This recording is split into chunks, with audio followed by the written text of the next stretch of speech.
हुजरा शाह मुकीम से मोहम्मद हसन ढोली डकैती की वारदात। तो मुसल्ला डाकू ने भरे बाजार में गन पॉइंट पर नई होंडा मोटरसाइकिल को छीन लिया। तफसलात के मुताबिक हुजरा शाह मुकीम के रिहायशी मज़र नामी शहरी के मुताबिक इसका 14 साला बेटा शाहजेब, जो कि अपनी वालिदा को इमदाद कॉलोनी से लेने जा रहा था, चूनिया चौक के करीब गली नाजिम शाह वाली में पहुंचा तो दो मुसल्ला डाकुओं ने शाहजेब को गन पॉइंट पर रोक लिया और मोटरसाइकिल से उतरने का कहा। शाहजेब की मज़ाहमत करने पर मुसल्ला डाकू ने मुक्कों से शाहजेब को ज़दोकोब करना शुरू कर दिया।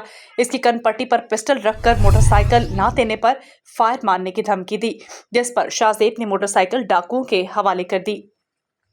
डाकू नई 70 होंडा 2023 मॉडल मालियती 1,60,000 रुपये नंबर 2672 छीन कर ले गए। वारदात के फौरन बाद शाहजेब ने करीबी शहरी के मोबाइल से 15 इमरजेंसी नंबर पर कॉल की और पुलिस को वारदात से आगाह किया।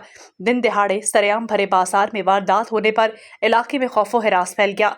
शाहजेब ने डीपीओ काड़ा से मोटरसाइकिल बरामद करवाने का मुतालबा किया।